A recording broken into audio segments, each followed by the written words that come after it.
order of business is the Pledge of Allegiance. I pledge allegiance to the flag of the United States of America and to the republic for which it stands, one nation, under God, indivisible, with liberty and justice for all. So usually at this point, we have an agenda item that says introductions. So I'm wondering, Peter, if you would start and we would go ahead for our new board members and the community. We do this at every meeting. I'm Peter Magnet. I'm a school board member for the town of Franklin. Stephanie Gagne, school board member from Swanton. Don Collins, school board member from Swanton. Elaine Nestor, school board member, Highgate. Siobhan Cooper, school board member, Swanton. Rennick Donald Martin, school board member, Highgate. Anthony Bissett, school board member, Franklin. Christy Martin, co-principal here at MVU in charge of the middle school. Dan Palmer, co-principal here at Missisquoi Valley Union, principal for the high school. Bonnie Moulton, Director of Human Resources. Laura McAllister, Director of Finance and Operations. Julie Reginald, Superintendent. Derek Garso, Director of Technology. And Purette is online. Pierrette Bouchard, Franklin School Board member. Thank you. Perfect. I don't have any, agenda review. We do have one thing. We had the CD reinvestment action, which we are going to table for a future meeting. We're not ready yet. The rates aren't what we expect them to be. Right? The maturity date is a month later than the bank told us. Yes. Is that item timeline sensitive? Does it have to be done by a certain time or is it It just? has to be done before the 15th. Our meeting on the 14th is actually perfect because it has to happen kind of quickly. The rates are only ever locked in for a week. So, Okay. yeah. So that works better. All right, so we'll table that for April. Yes. Yes, okay, perfect. So correspondence, visitors and public comments. I'm not seeing any visitors. We did have correspondence from Chris Shepherd, which I forwarded to the board, who has expressed a formal interest in being appointed by the board to the vacant seat in Highgate. And I shared that with you. I just got it right before the board. So that's good news. So first real order of business is nomination for board chair. So I would call for nominations for board chair. Nominate Rennick. I'll second. Any other nominations? I move the nominations closed and whoever I clerk, I got clerk. We don't have a clerk yet, but Cast one ballot. Rennick Martin. we can move, if seeing nominations are closed, we can move toward a voice vote. All those in favor of Rennick Darnell Martin as chair, signify by saying aye. Aye. Aye. Nay, any against? And you're gonna abstain? You are allowed to vote for yourself. Sure. Oh. Okay. So motion passes 8-0. Perfect. So now it's your meeting. Thank you, everyone. Should be a fun Congratulations. year. All right, we are looking for a nomination for vice chair. I would like to make a nomination for Stephanie. Or And I'll second that. are there any other nominations? Seeing none, all in favor of Stephanie Gagne for vice chair, please say aye. Aye. Motion carried 8-0. Congratulations, Stephanie Higgs. And I'm gonna go now. Next up, we have nominations for clerk. I'll nominate Peter Magnet. I'll second. First and the second. Any other nominations for clerk? See none. All in favor of Peter for clerk, please say aye. Aye. Motion carries 8-0. Congratulations, Peter, for clerk. All right, that's done. Next, we have date and time of our regular board meetings. Can we review the next date and time? So normally, Absolutely. yeah, normally our Meetings are held on the first and third. Second and fourth. Second and fourth It used to be Tuesday. the first and third. There's a reason for that confusion. Okay, so we have second and fourth Tuesday of the month, and we alternate. Siobhan and Anthony, we alternate between the elementaries, so we always have our first meeting at MVU normally, and then we alternate between the different elementaries. And then we normally have to kind of stagger some of the meetings during holidays and different things, but that's our normal schedule. So you're saying the first meeting of the month is always here? It's always at MVU. Okay. And then the second one will rotate Mhm. elementary schools. We tried rotating them all the time. And that was, you can imagine, a little confusing.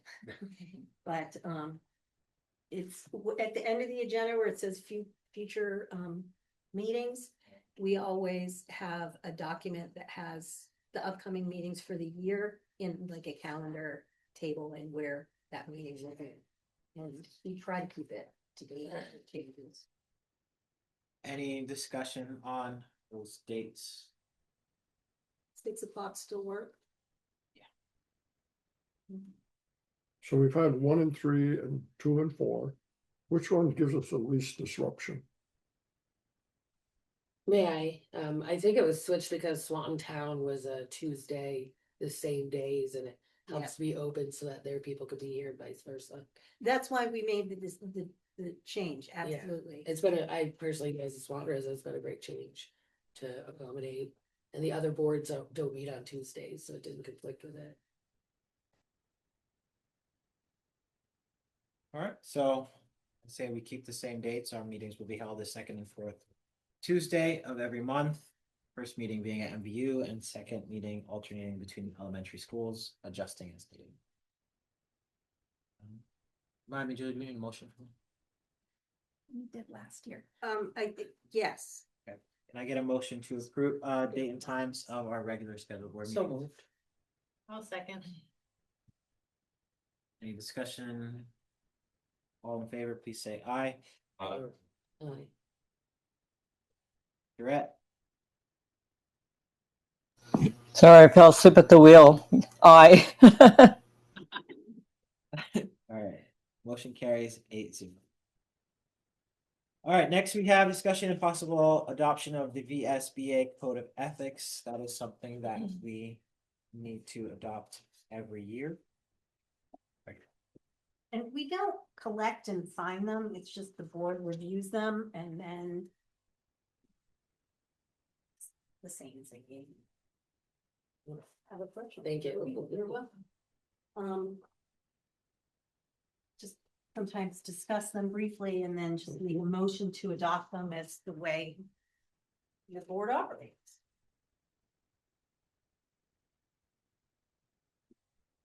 Can I get a motion and then we'll have discussion?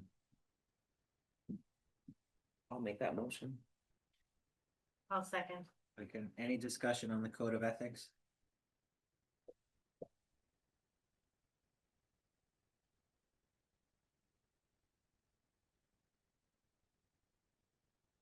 Give everyone a second to read it.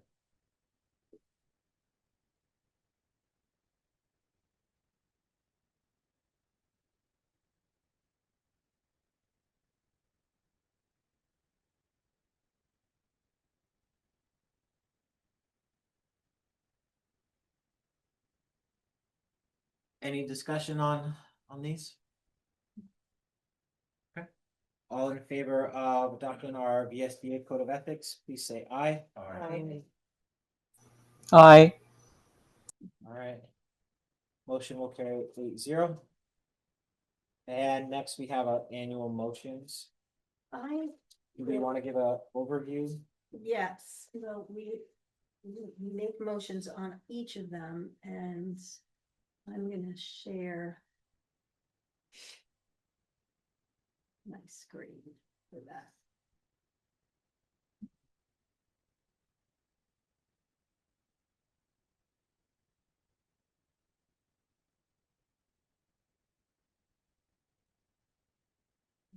Bigger, so people can see. These are just annual motions that every school board has to pass to in statute. The first is a motion, we would look for a motion to authorize the Missisquoi Valley School District Administration to seek grants, adopt plans, administer programs in compliance with all laws, assurances, requirements, policies, and regulations, establish written agreements, and to act as the representative of the school district for all federal and state funds and collaborative agreements, including but not limited to. And then you can see the list of federal grants, that for some reason is not scrolling as I scroll. So I'll be happy to read them. The Individual with Disabilities Education Act, Consolidated Federal Programs, those are our titles. The McKinney-Vento, which is the homeless grant, Early Childhood Programs grant, including EEE, Early Childhood Collaborative, Success by Six, etc. EPSDT, which is now called MAC, Medicaid, 21st Century Grant, or any transportation grants from the agency, fresh fruit and vegetable grants, Department of Public Safety grants, Rise Vermont grants, VHI grants, and grants from any private foundations.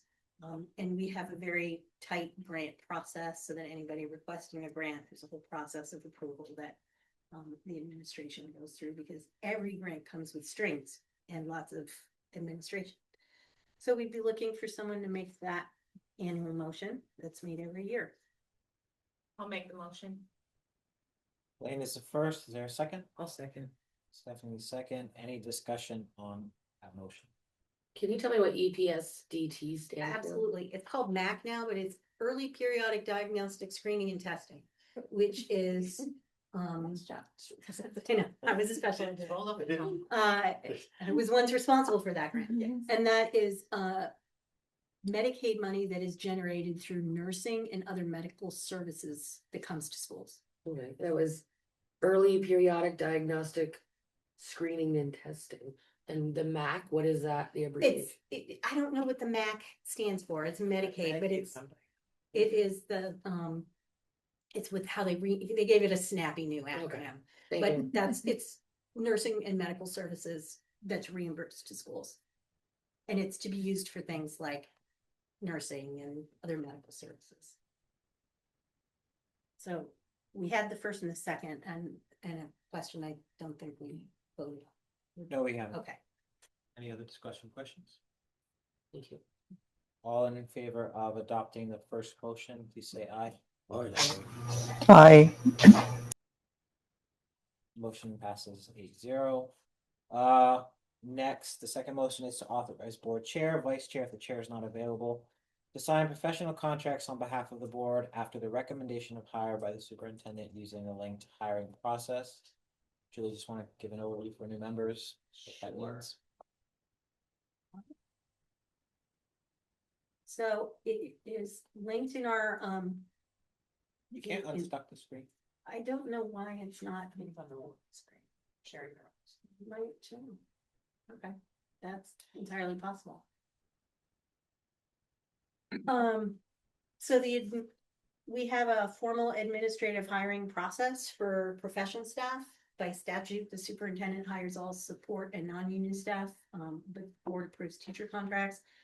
Teacher hiring season is a fast and furious time, so we have a very tight process. It involves administrative requests for position requisitions, interviewing process. It's very specific about that. Following with a lesson for all teachers, a model lesson, references checked. All of that has to happen before there is a referral to HR. HR reaches out and ensures that the candidate understands the salary and the benefits and where they would be placed. All of that then precedes an interview with me. I interview every new teacher and have a set group of questions. We then will offer that person a contract tentative to board approval. The board has never not approved a position. But we have this every month that we are hiring, the board approves those hires. And that's, we checked with our attorneys to make sure that that was the appropriate process, and it certainly is.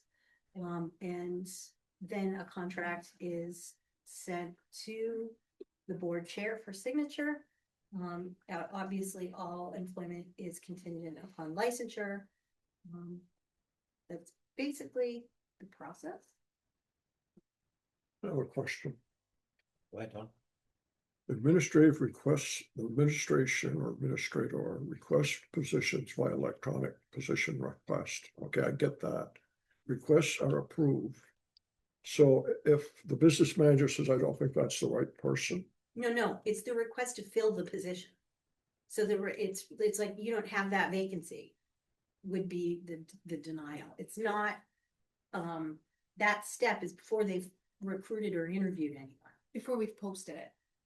okay, So they have to get permission to post a position. because when I first read it, I thought, oh, the law says the superintendent recommends to the board. Correct. So that's what the process is. I mean, I don't worry about Laura or Bonnie because they work closely with you. When I read it, I thought, so if I happen to not what, I'd say, you don't have that math teacher opening, you think you have. No. So that's, but that doesn't happen because we're all very clear. all right, just That would never happen. because if I had a prime candidate as a principal and somebody sat there and says, I don't like her, she played softball against me. That's not a thing to do. No, Okay, so they don't have veto power. I guess that's my question. no, it's about whether the position is viable. All right, for- Good, for thank you for You're clarifying welcome. that. Any other questions on that? All right, can I get a motion? Sorry, can I get yeah, can I get a motion for the second motion? I'll make the motion. A second. All in favor of approving the second one as read, say aye. Aye. Same, motion will carry 8-0. The next one is to authorize the board chair, vice chair, if the chair is not available, to sign federal grants and other contracts as needed. I'll move that. I'll second. Any questions about that? Julie, I'm asking for the overview for the new members, sort Yes. of like what that. Well, the only people entails. allowed to sign contracts are me or the board chair or vice chair if some contracts require a board member signature, superintendent, That would include things like bus contracts, right? everything. And our bids for snow plowing and salt and those types of things. It cannot be fun. Laura send me this, like, sign these, every individual contract.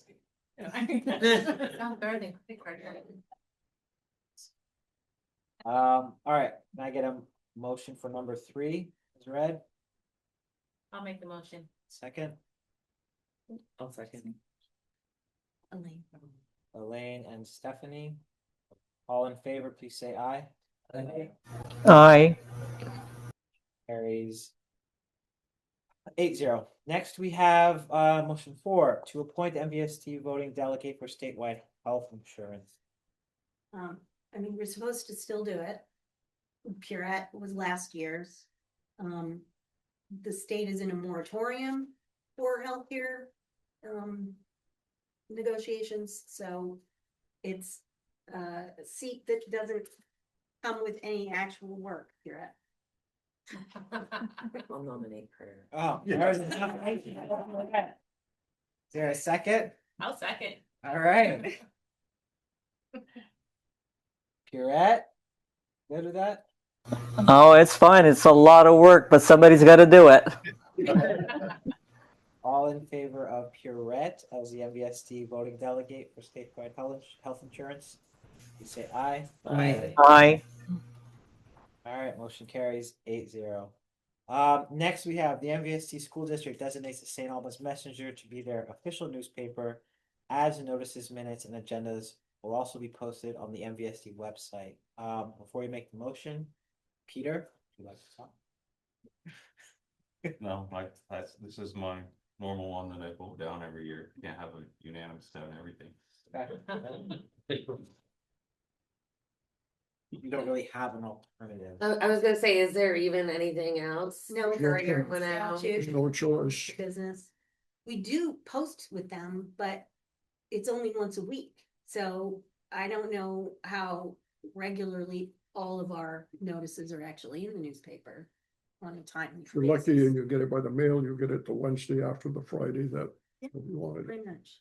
But the statute still says we're supposed to point some, so. Is there any legislation or anything that's out there newspapers are almost a thing of the past. It would be great to get that in a miscellaneous ad bill, Yeah, just like. Have some kind of public notification, newspaper or something else. But yes,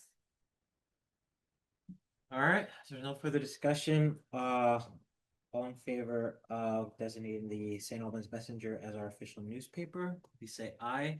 Aye. Aye. we didn't make. a motion. You are right, sorry, can I get a motion? I'll make the motion. Siobhan, I'll second. second. Let's do it again, all in favor, please say aye. Aye. Aye. Oppose? no, All right. 7-0-1, no, 7-1. 7-1. And last, we have to designate the principal of each MVSD school as its truancy officer. For those who don't know what that means, Julie, what? I'll make that motion. All the principals will All love right, we that. have a motion. Discussion. Truancy officer is really at this point the principal of the school. We have a lot of folks that go out and do truancy work in the community, but it is the person whose signature would go on the document to a state's attorney's office going to court, which would be a principal. So that's why we designate the principal. And that's also a position that's in statute that we shall annually appoint some of these truancy officers. Julie, would this be a good time to tell our two new board members about SRO, who have a role in this? We do have an elementary now and a high school SRO. They certainly support our truancy efforts. We have used them to do well check visits for families if children or young people are not where they're supposed to be at the time and we're, can have concerns. But we don't, Vermont doesn't use SROs as like sort of the old school As mindset truancy of officers. like going out, Yeah. knocking on the door, where's Billy? Come get in the, They're new in our elementary school. This is their first year. So they have part-time in Franklin, part-time in Highgate, and part-time in Swan. I heard about that and that was through a grant. Is that what I read? Yeah, we use grant funds for the position, yes. didn't we used to have a truancy officer? Well, we've had people with that title or Are you thinking Celine Reed does? I just remember somebody coming in, truancy officer, telling. she's our It was- attendance and engagement person, but she doesn't. She supports the principals in that work, but she's the good cop. As opposed Stands to, up back. The bad. yeah. Oh, Christian Don't was sure. underestimate Christine. Yeah. Let's not forget. And if we're subpoenaed, if there's a subpoena, this would be it would be both of one you? of us. Yes. All the elementary principals, Oh, okay, it's for each so school. this is for each, okay. Okay, can I get a motion to designate the principal of each MVSD school as its truancy officer? So we- Thought we did. Yeah. Yeah, I made the motion. You're not in order. Too many motions all in a row. Yes. It's been a long day. Keep going. Any other discussion? All in favor, please say aye. Aye. Motion will carry 8-0. Okay. Next, we have committee appointments. Siobhan, Anthony, were you able to access, do you have any additional ones? I don't know. I was gonna share it online. Sure. I can make it look if you hand it down. I will be happy to. Okay, well, It's I one big was color. trying to read it. So we have 3 regular standing committees. We have facilities, and I will let the would you call it current chair or previous chair at this point? Don? I didn't think. For the committees, would they be current chairs or would they be previous chairs? Because the committee hasn't voted. So, we have facilities committee, facilities and student success and finance, and right? budget, right? Peter, if you want to just kind of give a brief overview of facilities. Peter was the facilities chair for a few years now. So yeah, the facilities committee, we meet monthly with Laura and Jason, who's the facility director for, well, he's got MVU, Swanton and Highgate, and also Stephen from Franklin.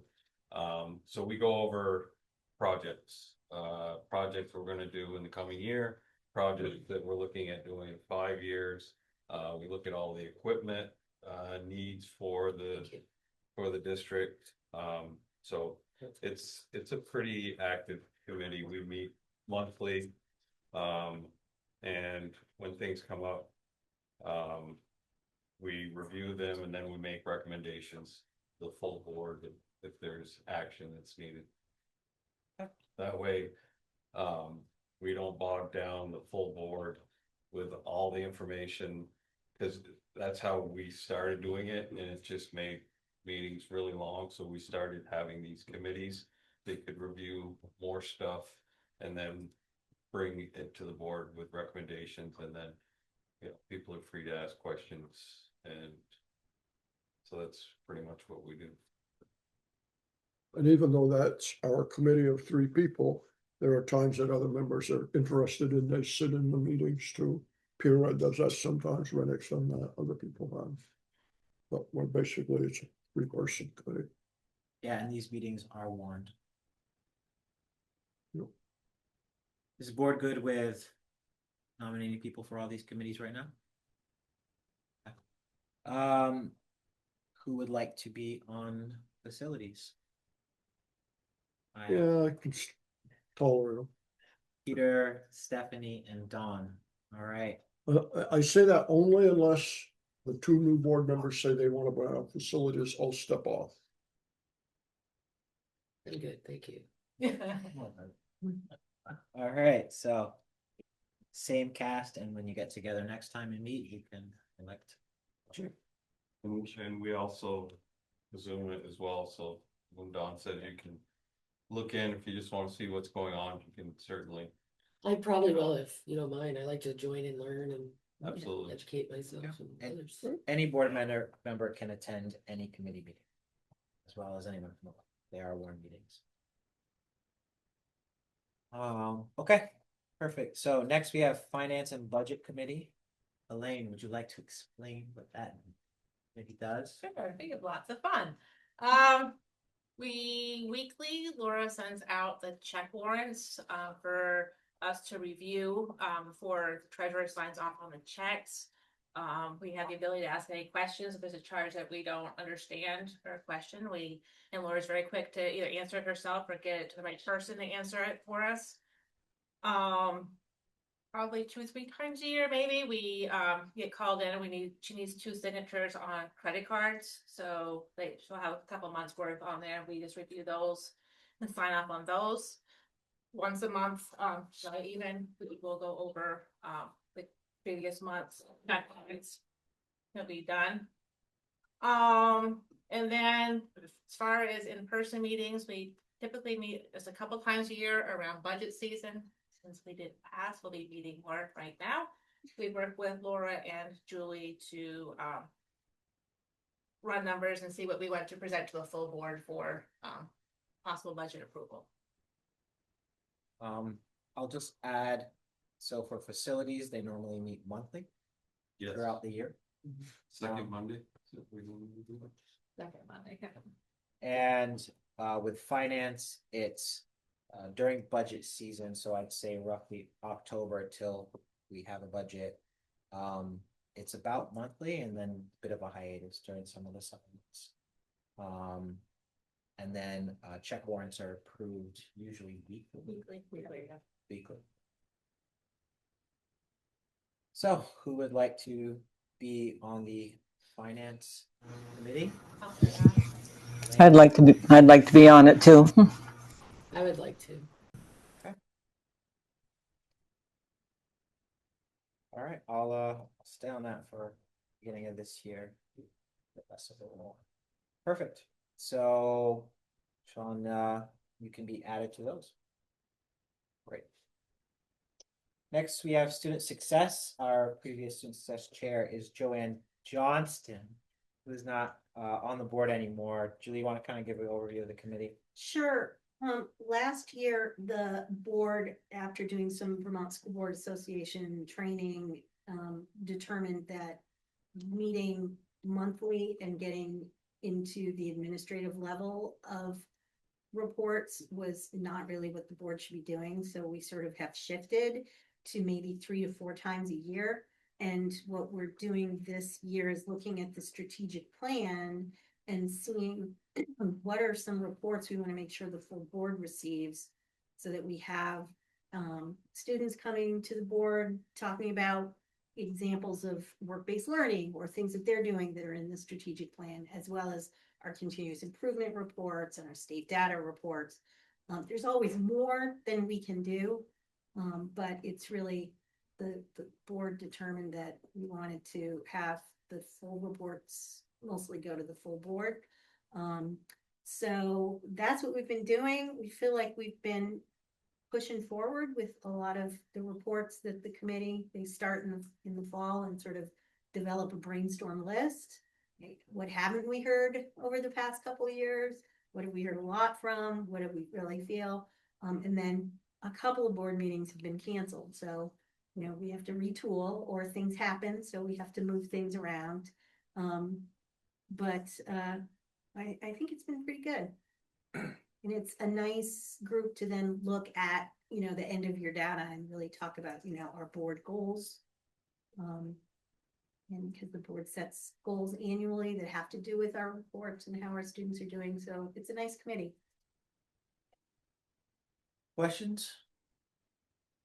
Right now, last year we had Stephanie. Who would like to be, sorry, wrong one this. Who would like to be on the student success? I'd like to join that. All right, great, Anthony. I'll stay on. How many do you typically? Normally it's 3, sometimes 4. I think we try to avoid a quorum. If I may, and nobody else wants to. Okay, Anthony, Siobhan, Elaine. Anybody else? You know, I think you just made a good point. We're gonna be bringing on 3 new members, right? 3 new members. So I'll leave it up to the people who want to be on the committees, like Peter's chair there and Stephanie. But I think we might want to, with a new number of members, have 4-member committees for a year. Unless Julie and Laura, people think it's a bad idea. Because, you know, if we get new people. So what I'll do is when we have a new Highgate director that we appoint, we can offer for them to be on any committee that doesn't already have members. And so I don't see any reason not to be able to present these out and give them the option to do that. Absolutely. So who's going to be the student success committee? So right now we have Anthony, Siobhan, and Elaine. That's 3. Okay, so you're all right. Yeah, and then facilities has 3. So those would both be open. They want to do those. So we got 1 new person, but We're We not, have to appoint someone. it's coming. It's on the next day. The finance has 4. Finance has 4. Yep. Good place to find out information. Okay, perfect. Next we have the regional, basically the ag board. Dawn, you wanna kinda, what are you? the ag committee, Right. the ad hoc, we're at the ad hoc committees. So those are more committees that exist, the board members sometimes participate in. Yeah, Yeah, so sorry, we have the It's not a regional, committee of the board. the regional advisory board. Really, it says here. Tech center, rehab to have board members reps on board for each partner. So we need 1 for Cold Hollow, Maple Run, MVSD. No, that's one. So regional advisory board meets 4 times a Weird, year. it's a weird That's time. usually- It's not like quarterly, it's like. No, it's a tech center board that's by statute, and then there's participation from business partners, the superintendents have to be there, and then each school board that sends students to a tech center needs to have a rep, and Stephanie's been our rep, and you've come to all the Yeah. meetings, so. Except for that Great. one I couldn't get into, or a bunch of us couldn't get into it. Weird. You wanna stay as rep, Stephanie? Yeah, I like it. Yep. Stephanie stays as rep. Perfect. All right, next, our ad hoc committees, we had also the Ag Advisory Board, for the ag program, Dawn and Yeah. Joanne have been on that. I enjoy that committee. And you want to kind of explain what it is? It's a little bit different, Well, it's changed somewhat because we have a new, is it a department head we call Joe? Yeah. Okay. Because I think that there's a lot of stuff coming down from the state right now regarding what schools like MVU can do, because we are a career tech center. So the last meeting, we spent quite a bit of time talking about that. And I guess credentials in my mind are a big part of it, trying to make students, make sure students leave here with an opportunity to have their skills assessed and get certification. I guess they can also get credits depending on some course. Yeah, so we offer the ag program, the mechanics program, and the sustainable ag program offer credits for classes. But they also graduate, well, they also come out of those classes with IRCs, otherwise known as industry recognized credentials. So they come out with certificates. So if you're in the welding and mechanics, you come on out with a stick and MIG certificate that you can show your, potential employer. So that I you would already have this industry recognized credential. So I would say based on our last meeting, I think that's going to be a major focus for not our committee to do, but to hear from our committee, solicit opinions from stakeholders. I would have told you 2 years ago that we were really focused on outreach for businesses to come in. We had meetings where we'd have 8, 10, 12 people from community. That didn't last too long. People came in and gave their ideas, came back, see what it stuck and what hadn't, and got busy. And some of them worked in businesses and left that business. So, but there's still an emphasis on getting people from industry. And I think we always have one or two. Yep. That come, and we've had as many as 10 or 12. So, and we interact. I think all teachers come from the program usually and talk to us about their curriculum.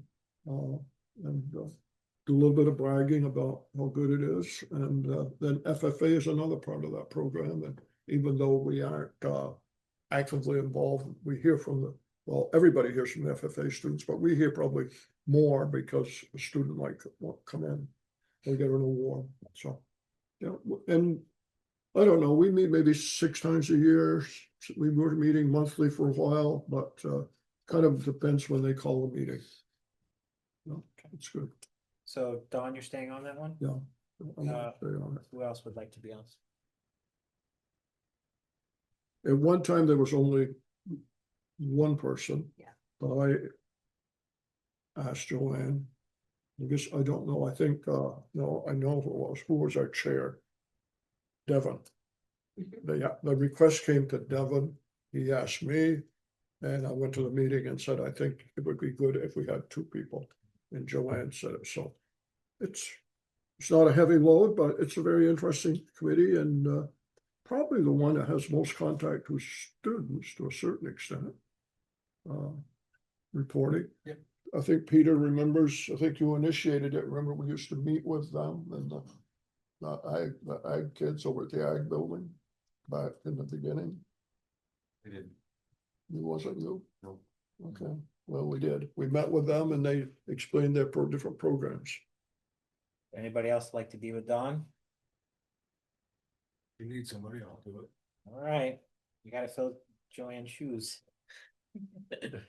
All right, so Anthony and Dawn. We actually just filled the ag department and they're doing a lot of really good stuff. Yeah. Okay, so next we have negotiations committee that's done as needed when we have contracts to negotiating. Next year, we have professional teacher negotiation. Next year we have teachers. We don't typically fill that now. No, We usually wait until, okay, till closer to. Now in October, we'll get serious, right? So we have that. We also have, in the past, we've had policy committee as needed. Just to review existing policies or something comes to it. We haven't done that in the No, last few years. the board's asked me to do a policy review process, which I just done, so, we're actually in pretty good shape, but we have prioritization of those that we need to review and check over, so we'll be doing that through the next several months and the next years. So I don't necessarily think we need to create a committee for that right now. Be that as board. Don't think so. And then we always appoint the, Julie, is that? It's the same thing. Okay, I was gonna just say it's the sit same on thing. the All right, chart. so we've already done that. Take Pierrette it out the has, chart for next year. Pierre already has that covered. And then the other thing not on here is, when we do the superintendent evaluations, we normally have this evaluation committee that also reviews that process, which we determine at that. You appoint, that will be discussed or appointed at that time. Yes. Yeah. Okay. Anything else for committee appointments? I think that's the fastest we've ever done that. All right, great. All right, moving on, we have consent agenda, so we always have to approve the minutes of our previous meeting. So we have 3 to get to today. So the first one is B. I'm looking for an approval for the minutes for February 10th. Just so you know, a lot of times if you are not present during those meetings, you just abstain. Yeah, I'm just gonna abstain, yeah. Although you don't have to. Although you don't have, but that was meant to happen. So I'm looking for approval for the minutes from February 10th. I'll make the motion. Elaine is first. I have a second. I'll second. Stephanie second. Any discussion on the minutes from February 10th? All in favor of approving the minutes, please say aye. Aye. Say and oppose. Abstain. So So 6-0-2. Okay, next I'm looking for a motion to approve the minutes from February 17th board meeting. Can I have a motion? I'll move. Dawn is first for a second. I'll second. Elaine is second. Any discussion on the minutes from February 17th? All in favor of approving the minutes from February 17th, please say aye. Aye. Abstain, oppose. Abstain. Motion carries 7-0-1. And then last we have approval of the budget informational meeting. Can I have a motion? I'll make the motion. I have a second. Second. Second.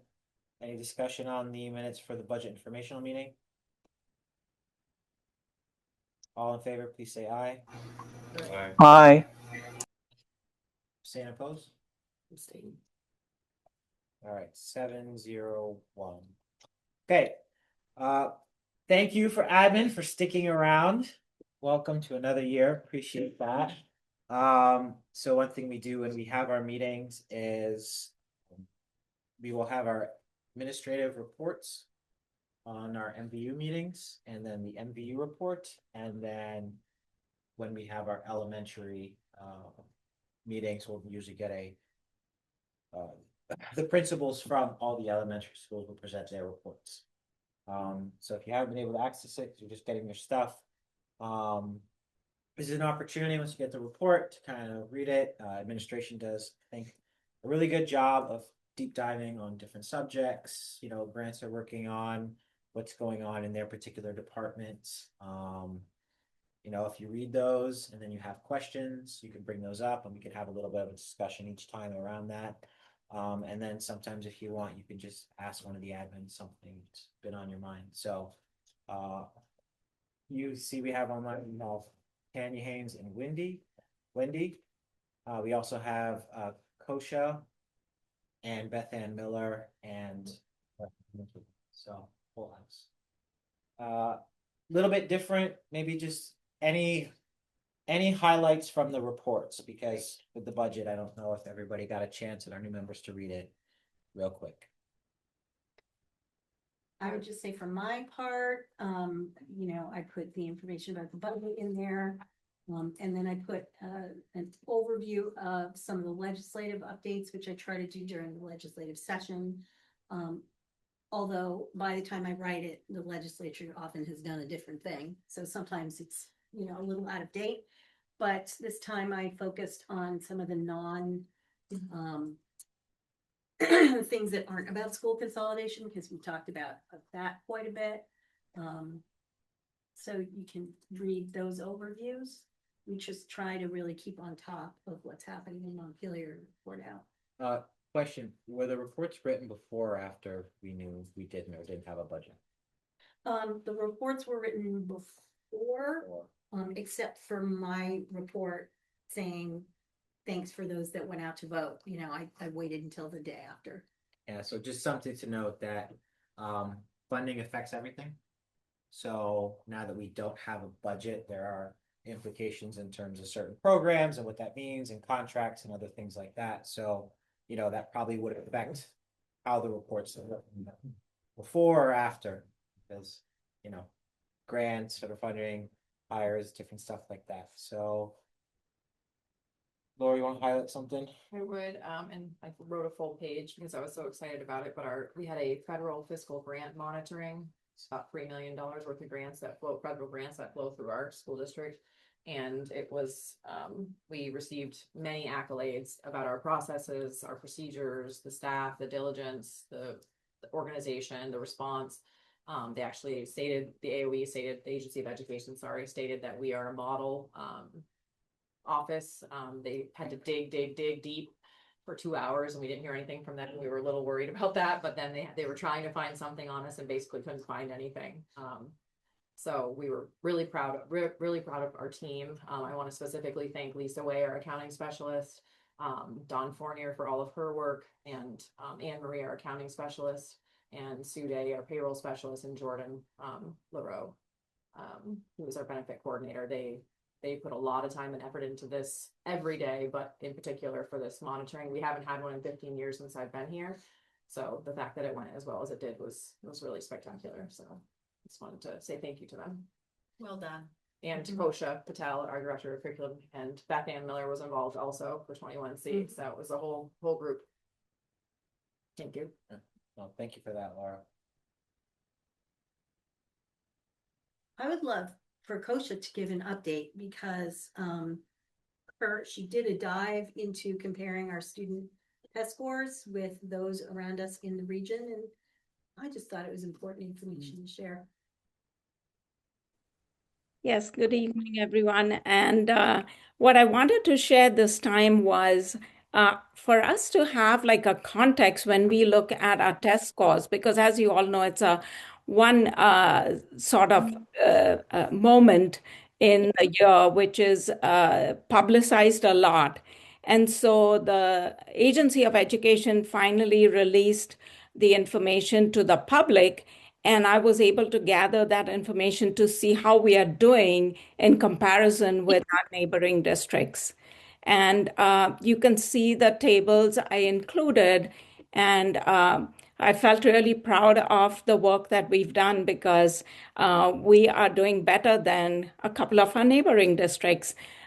So I was very happy to be able to share that. I think it's important for the community to see that all the continuous improvement efforts that we've made over the last few years are really making a big difference in the outcomes for our students in English language arts, mathematics, as well as science. We are on this process and we don't stop. So even though we are doing better than our neighboring districts, we are continuously thinking about what we can do to make those outcomes even better. But feel free to take a look at that data. I think it's really important, and it really shows the tremendous amount of work our administrators and teachers have done in the last few years as we've adopted a new math curriculum, a new reading curriculum, and really worked hard to bring our student scores up. So I'm just proud of all the work that we've done. What's happening or not happening with our math scores in the primary grades? Across the state, I'll let Kosha get more specific, but across the state, there are some anomalies they found with certain grade levels that have been just very low and then they bump up the next year. They don't make any sense. They do not make a lot of sense. Yeah, just to reinforce what Julie said, the VT cap third and fourth grade scores last year were low across the whole state. And so that was something that we hadn't seen in the past, and it really made people question, like, why did that happen? But as soon as I saw our scores, I did reach out to the Agency of Ed, and they said we saw that they were low all across the state. One of the things that I do want to draw people's attention to is in third and fourth grade, when you test kids in March, which is many months before the end of the school year, and students are being tested on grade level expectations, that definitely impacts what you see as outcomes, because sometimes they get asked questions on a curriculum that they haven't even been taught yet. And so that has been a concern that we've had for a long time, and we keep bringing it up to the Agency of Education. And I think that has a huge impact on our lower grades and the scores that we see there. Now, I hear you, and I don't disagree with you, but some years we do much better than other years. I know it's a different catchment of students, but I guess it's just something that I'm sure we're going to watch closely because We have and intervene closely. We have some question about the assessment, not only when it's given, but what the questions ever since we've switched to the VT cap, this has been a concern. do we get the scores in such a way that we can tell which school in our district? Certainly, our teachers and the administrators get Mhm. Yeah, we are able to see that, and we are also constantly monitoring with our local assessments, because those we conduct 3 times a year, and then we really try to bring in professional development and support for those particular grade levels which need more support. So we are constantly monitoring and trying to make sure that teachers get the training that they need. And we also, as Julie mentioned, have been working on strengthening our intervention systems. We do have a cohort for our interventionists as well as our special educators, especially this year, where they are getting a lot of math training. So what happens is when students are in third grade and they have gaps from first and second grade, that has a big impact on them as they go forward. So we are providing a lot of professional development. In fact, we have some coming up next week. And we want to especially make sure that students with gaps, we are addressing those gaps as soon as possible. But yes, it is a concern, not just for our district, but if you look at our neighboring districts, we are seeing low scores across the region as well as across the state, and it is a big concern for all of us. I thought it was interesting that as the grades get higher up through 9th grade, some of our scores are better than they have been in quite some time. Yes. And I guess logic to me says the students are getting better each grade level. That's not how our scores are breaking out. You might be doing very well percentage-wise in grades 5 and 6. Yep. Okay, that's enough for tonight, but I am interested in how we're going to address it. Definitely. I will keep you updated, Don. Thank you.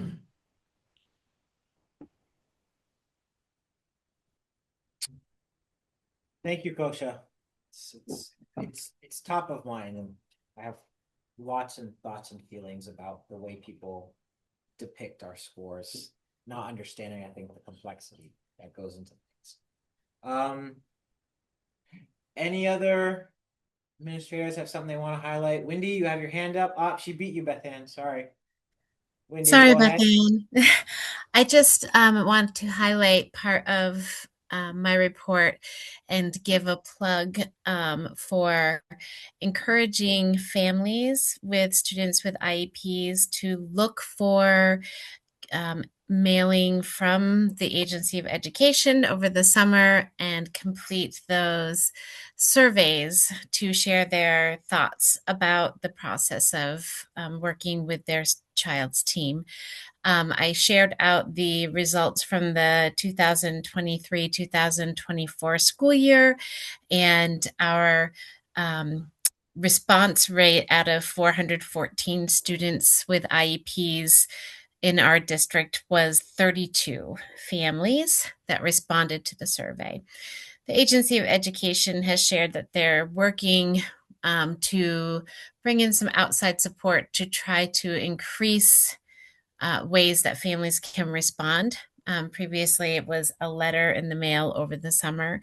I've spoke about this last year when our annual determination came in, and it's often overlooked.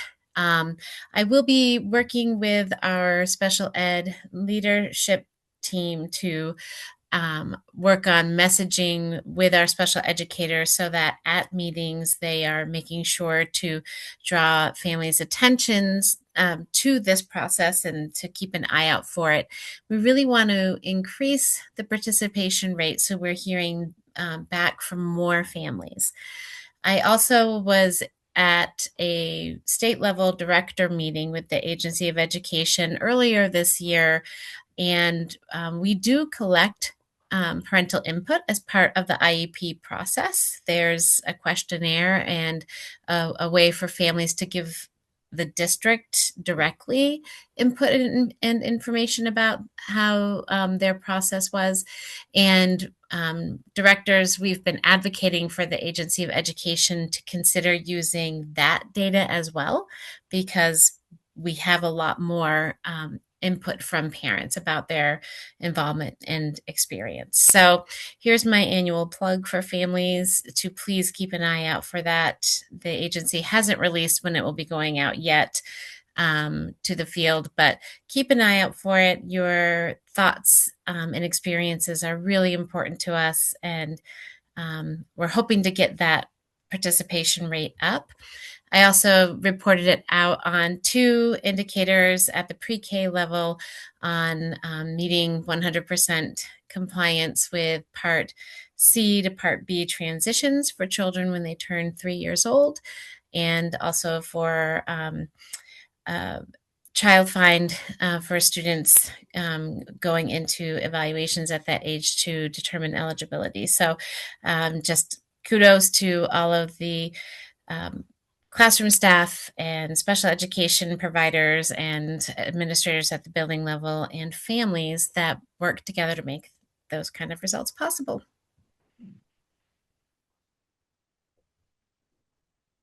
Thank you, Wendy.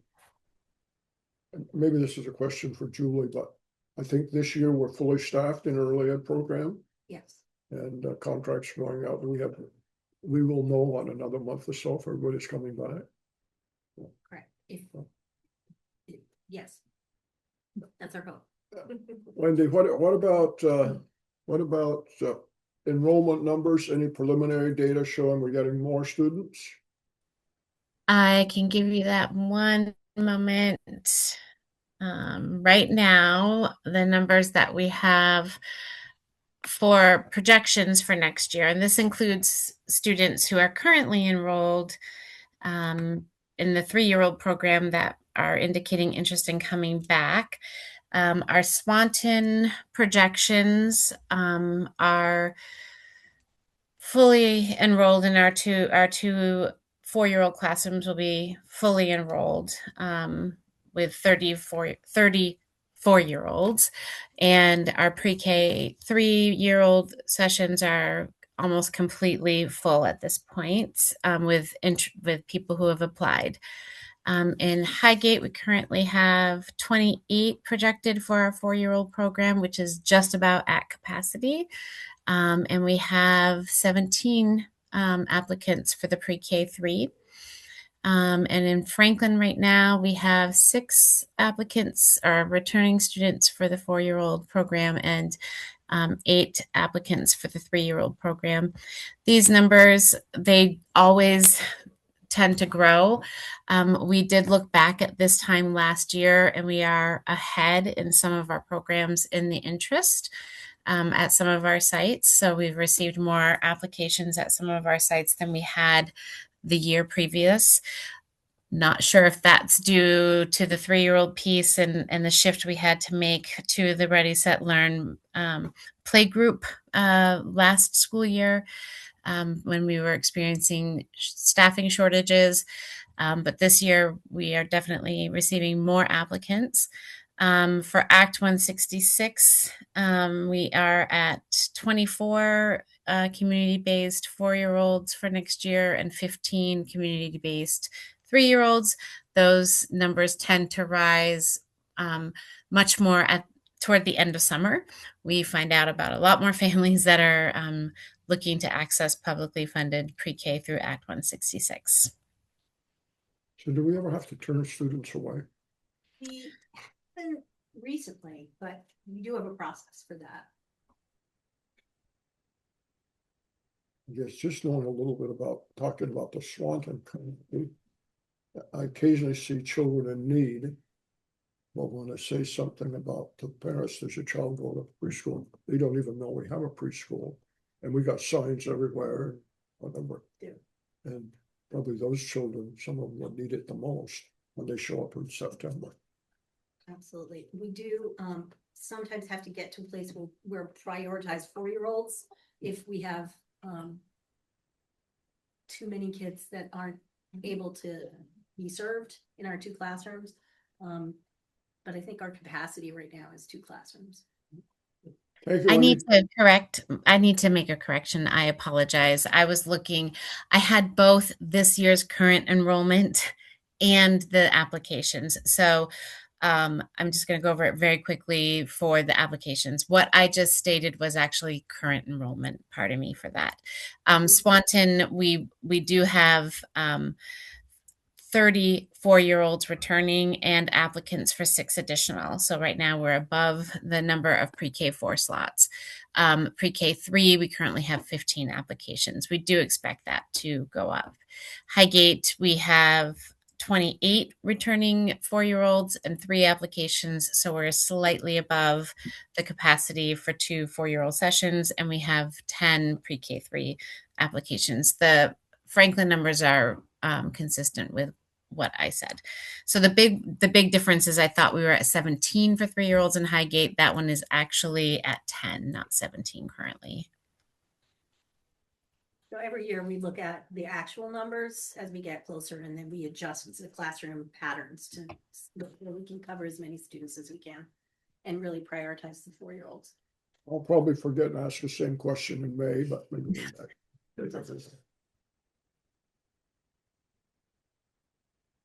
Thank you. Thank you, Wendy, for that. And Beth Ann, you'd had your hand up before Wendy beat you to it, so.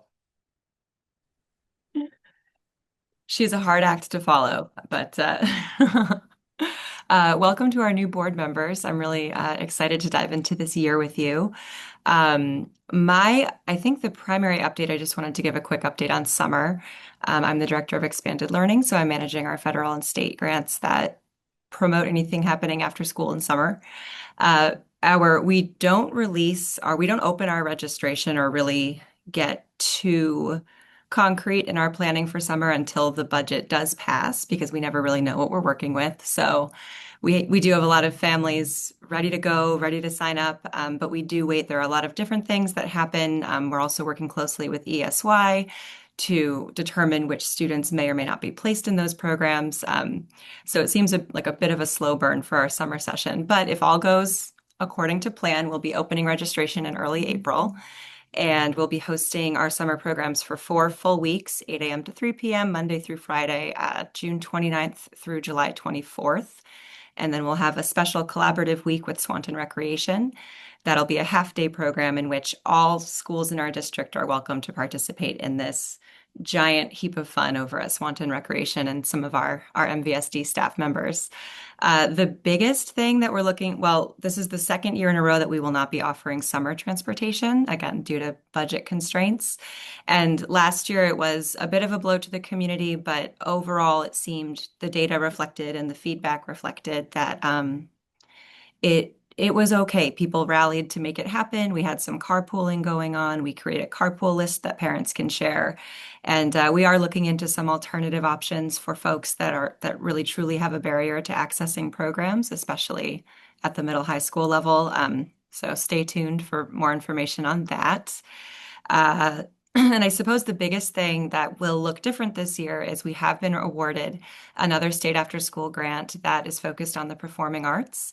And part of that grant, that, what was baked into that grant is that we'll have 2 giant community productions throughout the summer, hosted at, again, to be determined which schools, all that kind of stuff.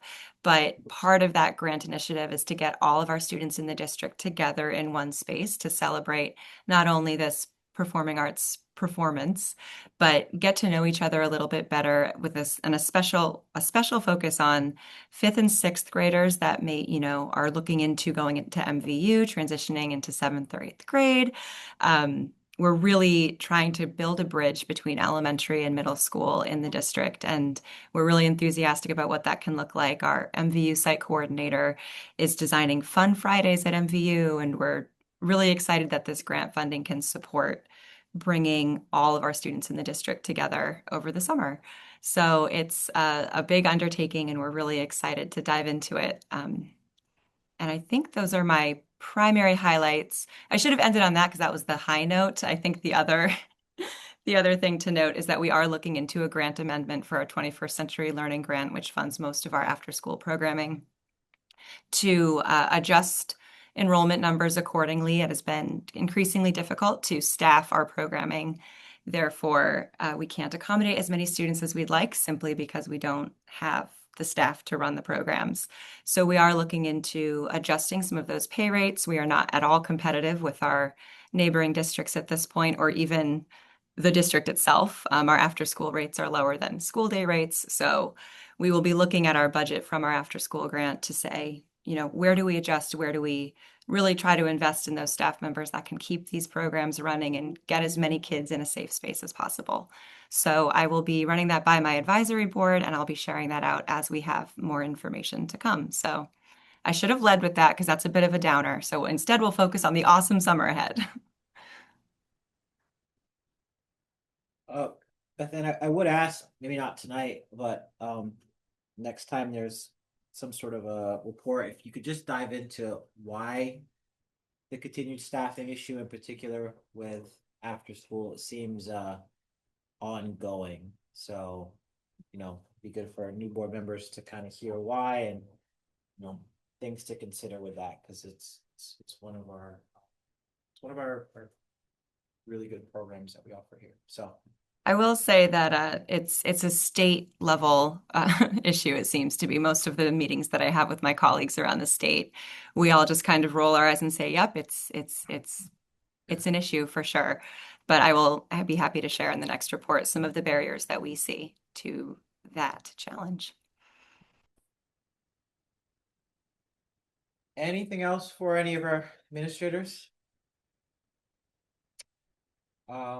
Okay, we still have our MVU report, so you are free to stick around for that. Can't leave Dan and Christy, so. Dan and Christy, so kind of the same thing. They don't have access, I think, yet, so Yep. just want to kind I'll just highlight 2 quick things really quickly.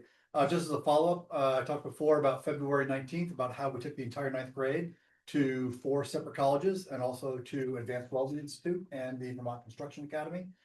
The feedback I received from not only the students, but the teachers said it was fantastic. They never want to do the one size fits all again and take every grade to one particular place. Dividing them up and allowing the kids to choose where they go, and then dividing the adults up who have kind of an interest in that place, or maybe are an alum of that school, went really, really well. So the sizes were just around 20 to 25 kids per group. Some were capped, Advanced Welding and Vermont Construction Academy were capped at 25. But it went really, really well. The only other piece, and there's some pictures in there if you want to take a look at them.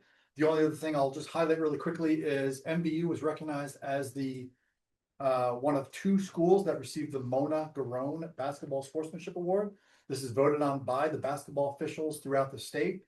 And we were selected for the purpose of this as our whole school community, which involves players, coaches, fans, administration, everybody, for their sportsmanship throughout the year. And that was not only home, but also on the road as well. So Richford was the other recipient in the state to receive it. They're only giving out 2 in the entire state. So we received that. There'll be an official banner, which will be presented to Connor on the 21st of March and to be displayed down in the gym. That speaks well for our coaches. Sure does. All right, well, thank you, Dan. Thank you, Christy. One thing I'll just add about, did you have something? When you're done. No, okay, go ahead. What was it? You were late. You're late. We had two big things in February. It's a quick month. But we began our 6th grade transition to MVU. So we start early with lunch bunches.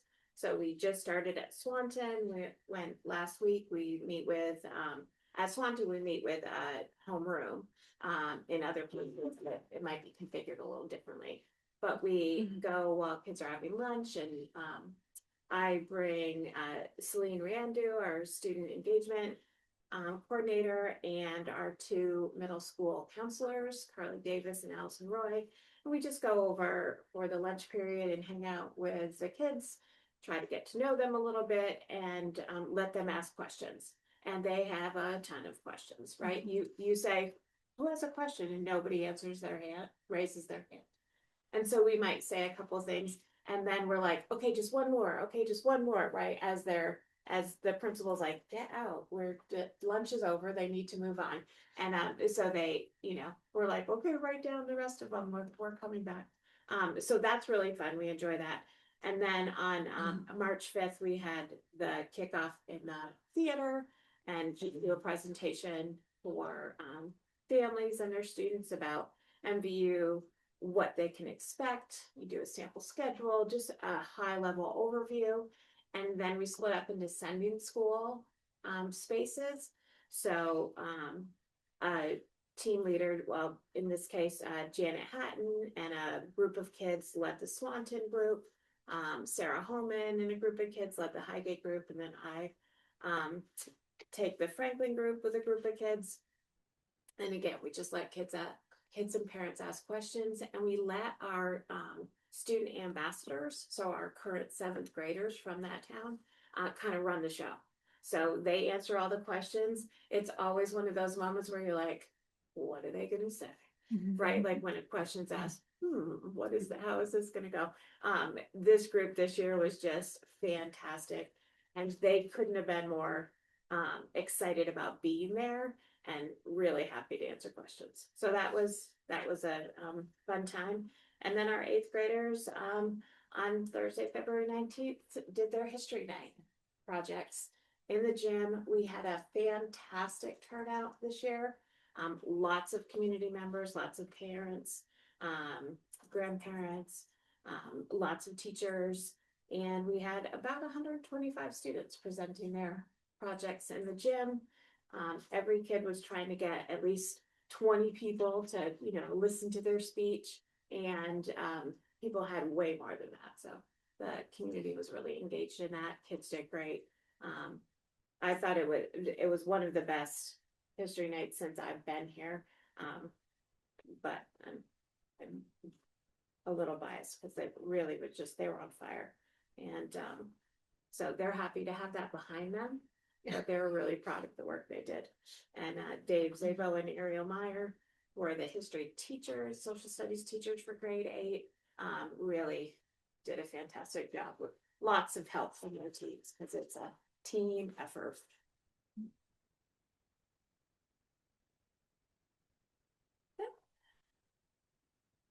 Well, Thank you, everyone, for those. Couple questions.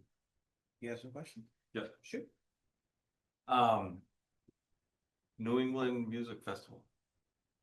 We're hosting it again this year. Allstate. It says New England Music Festival. So we do have we are hosting the Allstate Music Festival here, starts on May 6th. The district one is for middle school kids. So yes, that one will be occurring here as well. That one is March 19th to 21st. We also, May 6th, 7th, 8th, and 9 have the All-State Music Festival here. Okay. That is a much larger one. That is 450 students from around the state. And 50 students. And we've been hosting that.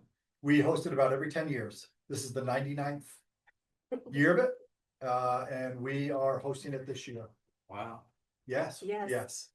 Wow. Yes. We have regular meetings about it. We meet with, there's a tremendous amount of work behind the scenes. We're working with our food people to develop a whole schedule around feeding an extra 450 kids during lunches. And a meet. And in the evening, because you got to feed them dinner as well. We're space wise, we're moving classes. We're talking to our PE department about being able to go off site or such, because they're not going to have access to the gymnasium. Our theater is going to be used up by chorus, roughly 200 chorus students from around the state. This room right here is actually going to be an a cappella group.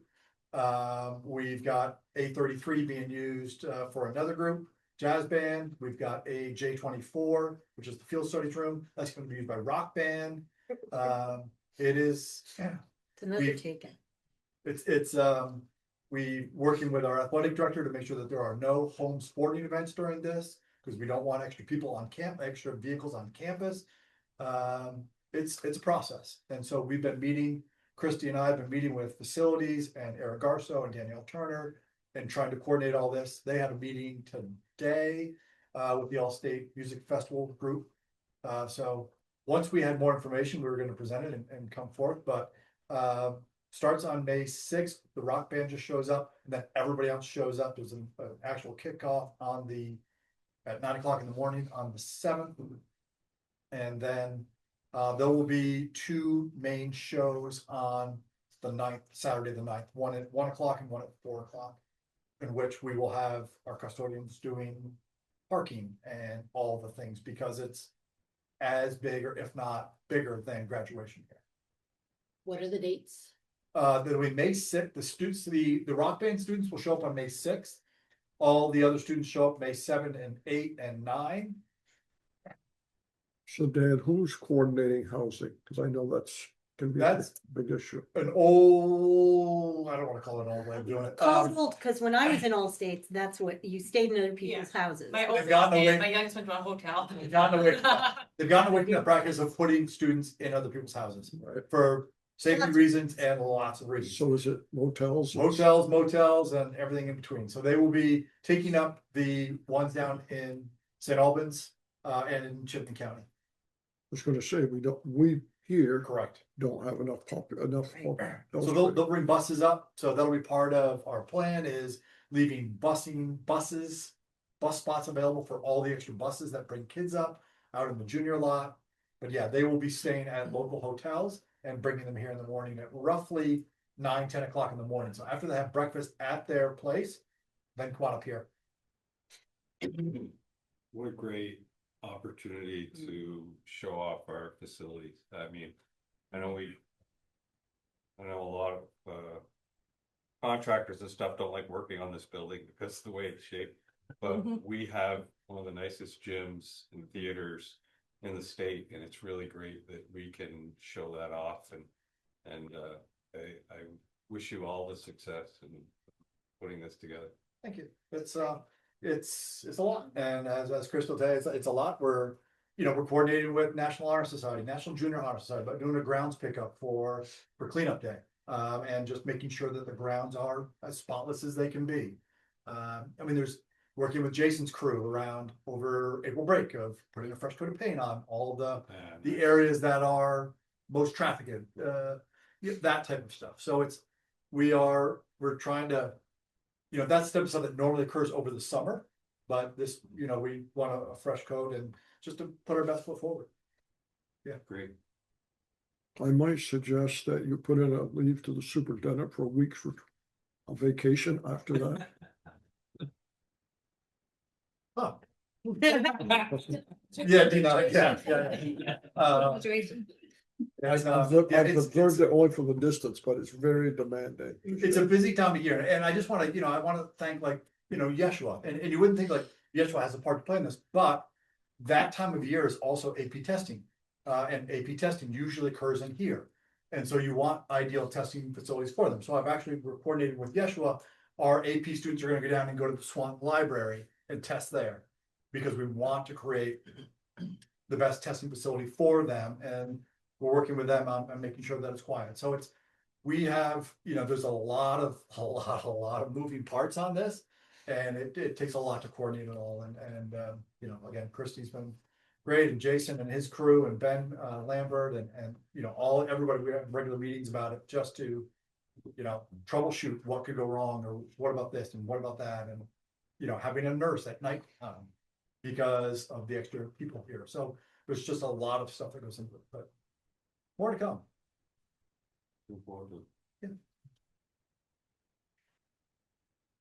Anything else for our administrators? Alright, real quick, so administrative reports, district letters, they are available in your drives. Julia, when are they normally available to board members before meetings? Try to have them all set the Friday before a board meeting, because so folks can read them over the weekend in preparation, and it's usually not this long. But you know, we wanted to make sure they were a little more thorough. So, alright, well, thank you all for coming, appreciate it, and now we're gonna get to budget stuff, so feel free to stick around if you want. It was like, bye. Alright, how we going?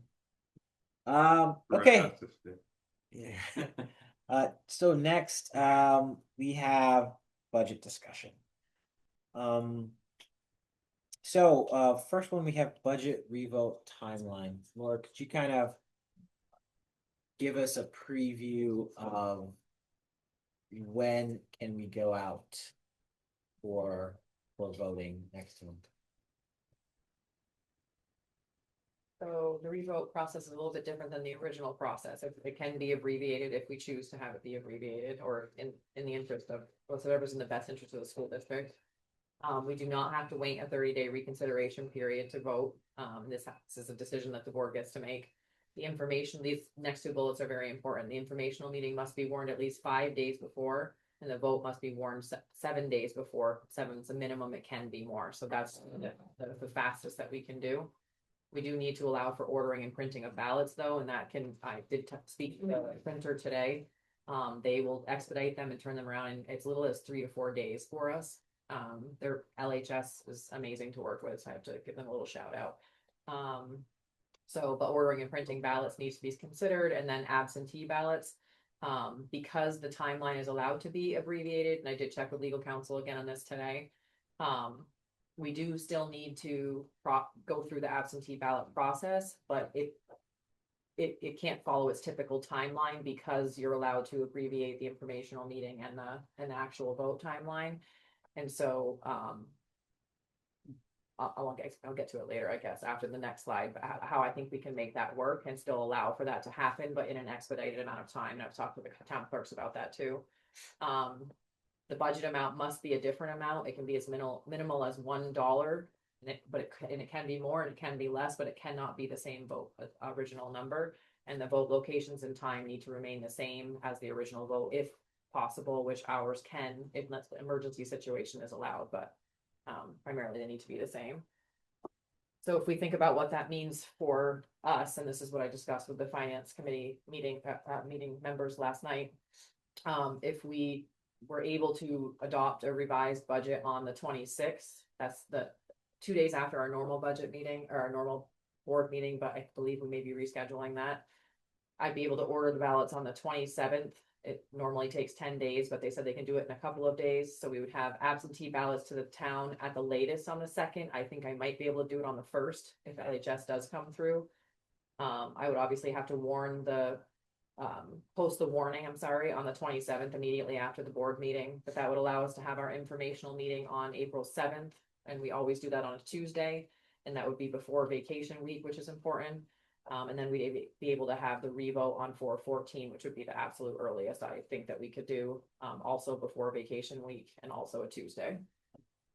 So we would vote, we could vote before they go on people go on vacation. That would be the hope, yeah. As long as we can get the ballots ordered on the 27th and printed and in the hands of the town clerk so that they can send the absentee ballots out to the requesters on the 2nd. And what they would do, according to Wendy that I talked to today, is we could put some kind of a insert in there saying it's an expedited timeline, encouraging people to take their absentee ballot in to do early voting rather than waiting for the mail to mail them back and forth. So it's sort of like the best we can do scenario to include as many voters as possible. But Wendy seemed to think that that was doable as well, so. And then they could submit them for absentee vote all the way up till, I think it's 5 o'clock on the 14th, so. Our thought process, Don, was to avoid school break because Well, you have to. we didn't You have want the to. information meeting being there, so they were really pushing the vote into May, which. It would be the first week of May if we tried to avoid. See, why I asked was why I was weighing, do you do it the week before vacation or the week after vacation? And that may make a time crunch on the other end if it goes down. We try not to have the informational meeting during vacation either, Right. so it really. It pushes it out. So, yeah, there's very little choice in the date.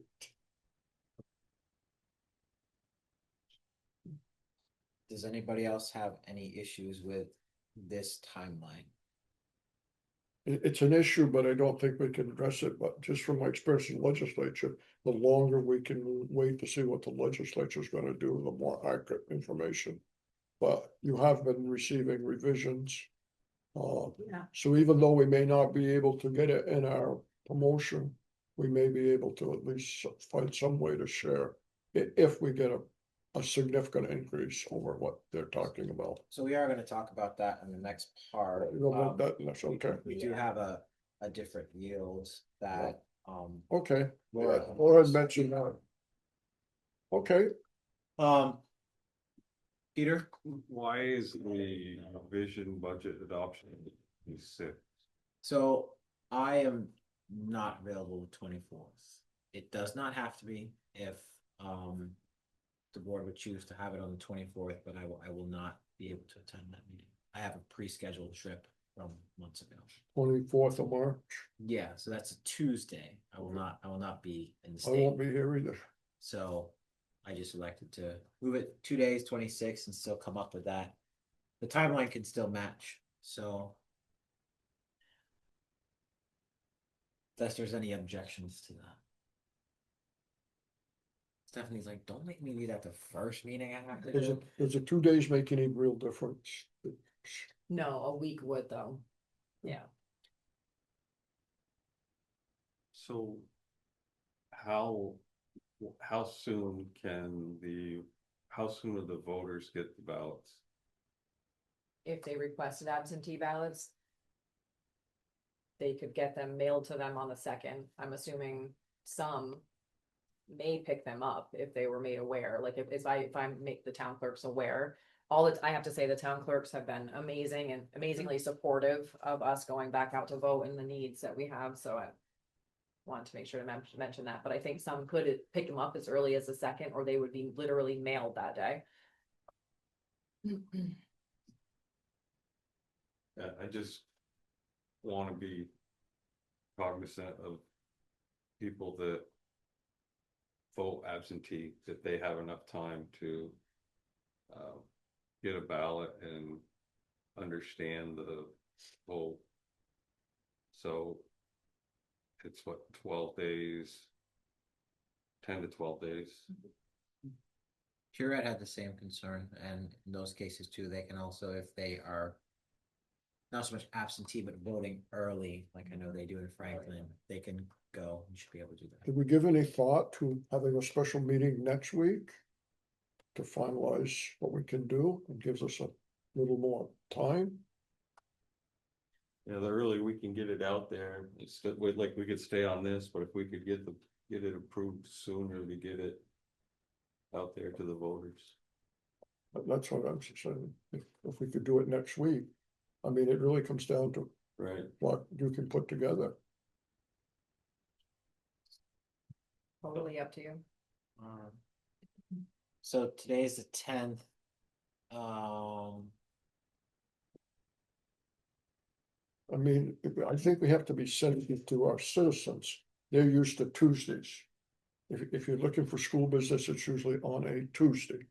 Well, we would be doing the vote and the info meeting both on Tuesdays. It's just the adoption would be the Thursday, but next. We could do this, we could do St. Patty's Day. Well, wait. Well, I'm out of town Tuesday. Oh, Laura's not here. But that doesn't mean everything could be ready. Everything already is ready. Thoughts, or we could have it ready and.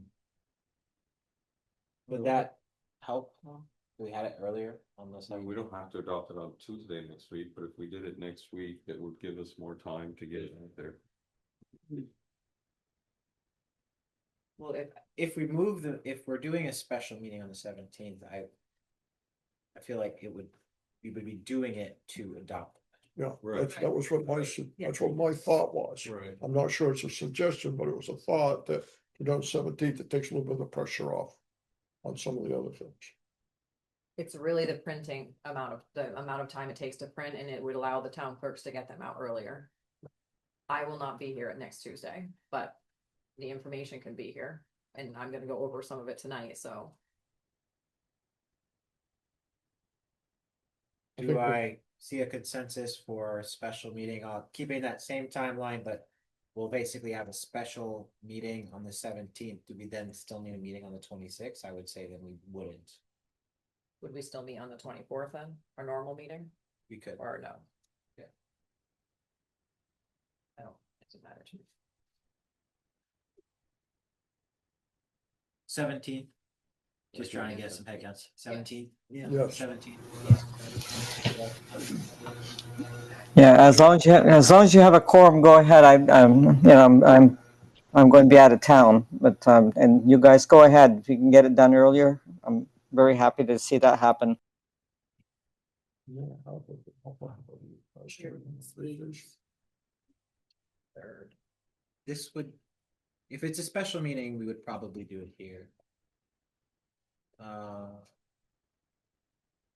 And the 17th. Yeah. I can do that. You'll be here, right? Yes, we'll be here. All right, so then, Laura, Julie, you can adjust that and we could have a special meeting for budget adoption on the 17th. We then don't need, in my opinion, the meeting on the 26th. And then you could, any need for adjustments for the other informational stuff? Because then you have school break. The 7th is before, the week before vacation with the revote on the 14th. So all the other stuff would stay the same? Well, yeah, still shooting for the 14th for the revote, but Yeah. that just gives more time for the Absentee absentee ballots to go mailed out. Okay. So that works. And then I would just ask for new board members, if you could just send the calendar invites for all those so that Absolutely. I'll keep track. Okay. All right, so that's done. All right, so next, in terms of what we're voting on, Elaine, you want to kind of talk about what we talked about yesterday, and Laura, you can chime in and talk about what we. And Kira, I don't know if you saw Laura's email earlier, and I know when I didn't have a chance. So Yes, I see it and I support that. okay, so we do have a new proposed yield from the state, which is $500 higher than what we previously had. We made some adjustments to decrease the budget $287,000 so that the verbiage on the vote would be 0.1% lower than our current year. And this also with the new yield, the new tax rate is anticipated to be flat or slightly lower depending on the town than what it previously was. Even after the CLA. Even after the CLA. So you want to walk through it a little bit? Sure, I can. Do you want? CLA is that common level of. Yes, absolutely. Just please do that. I'm every time trying to we break say down the something. barriers of abbreviation, so like everybody knows what. And this is the new statewide adjusted common level of appraisal also, yep. You want me to walk through it, Yes. Lane, or, okay. So if you're looking at this lighter blue column, the expenditure budget, as Elaine said, would be a reduction from the original adopted budget of 287,000, so we'd have the 52,153,854. I also went through all of the revenues again, and I was able to increase the amount of tuition. I looked at those numbers again, so I was in a little bit of money there. And then the special ed extraordinary reimbursement, I looked at our anticipated special ed costs again. So I was able to increase revenues by about 285,000 from what we originally had proposed. That gives our net ed spending of just over 39 million. So that's a reduction of 572,000. Long-term weighted ADM number still stays the same, but our spending for long-term weighted ADM drops $178. So we would be at 12,173, which is actually $17 less than what we were spending this year.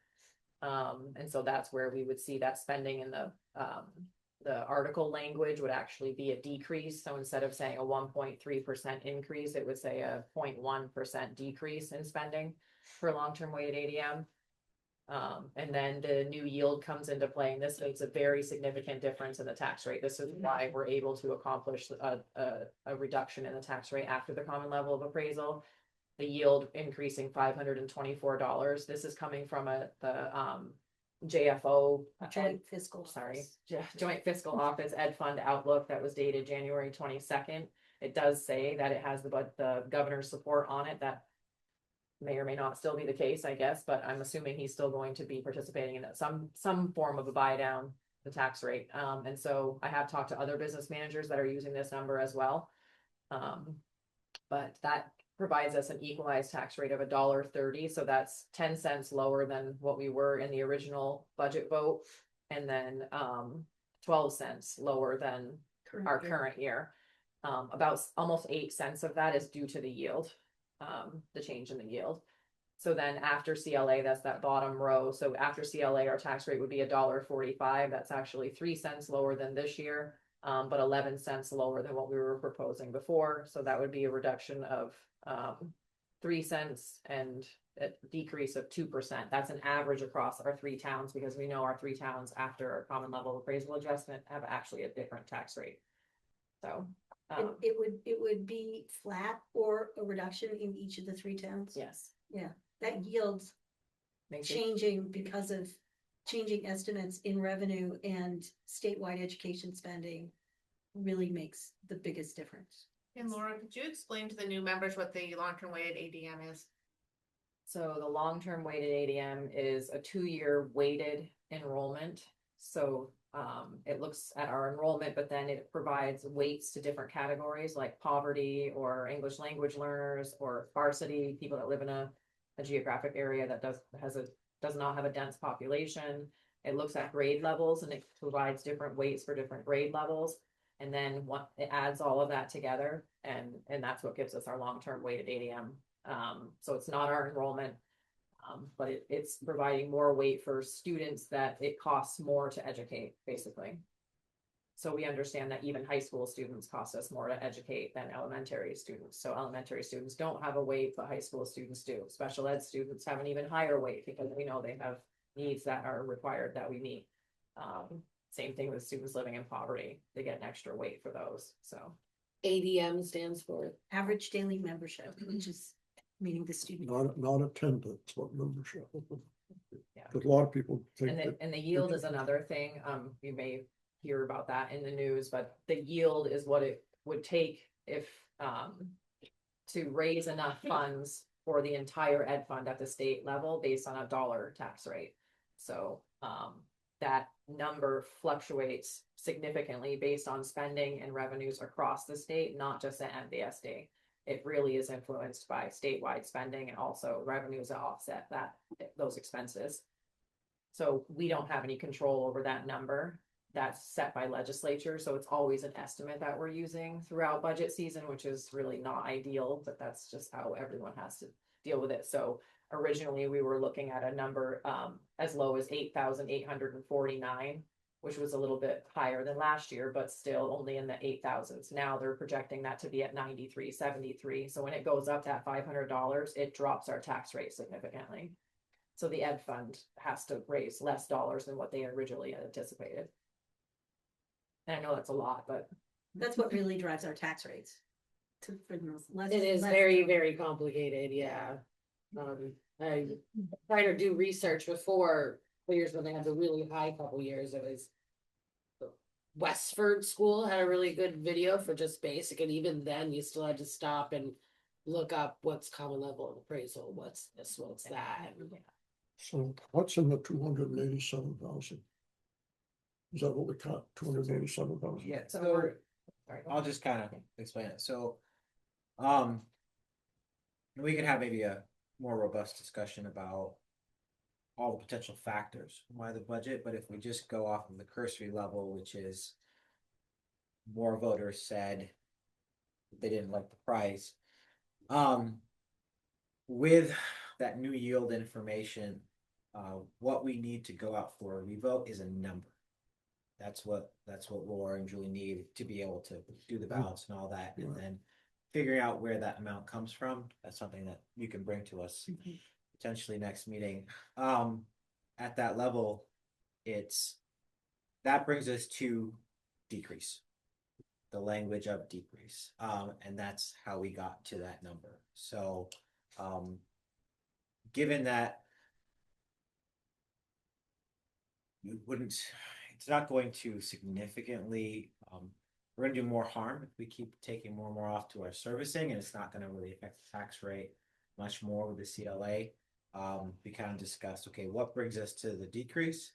And then we just said, well, let's pause there. And I think part of it is we already had a very lean budget, and we had a level service budget, which is, we weren't increasing servicing, we were just maintaining what we had from the previous year. And so I think this accomplishes being able to say that, hey, we're coming back out with a slight decrease. That'll be in the language. And then just sort of leave it to Laura and Julie to say sort of where those funds are. So is that people? Some, there will be some through attrition, so part of knowing who's retiring, knowing what positions we need to consolidate for class size ratios, in which positions we can reallocate. So Sure. But we're confident, more than confident, we have contingencies that we should be able to make that work. See, I'm asking the question because I think I'm taking the long view. And I think we needed to cut the budget. And I'm glad the yield has gone up. But if we could cut the budget and still not really impact anybody's taxes very much.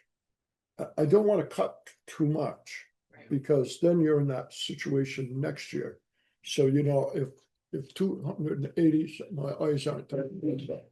If 187,000 would have given the taxpayers a better deal, then I would rather see that than cutting so much that we're coming out and saying, well, not only are we better than our first vote, but we're even better than we were last year or whatever the statement is. So that, because, all right, to solve this year's problem is one thing, but I learned this in the legislature. The legislature's good at this. They'll solve this year's problem, Julie, you know that. I mean, the legislature keeps buying it down and the governor keeps buying it down. But someday we're gonna have a different governor and people are gonna say, he or she is a terrible governor. Look at this. They didn't buy it down. So that's kind of where I'm coming from. Yeah, I don't want to create a cliff and whoever's sitting here next year goes, wow, I wish they wouldn't have cut quite that much. No, we agree with you, Don. We actually started the smaller number last night.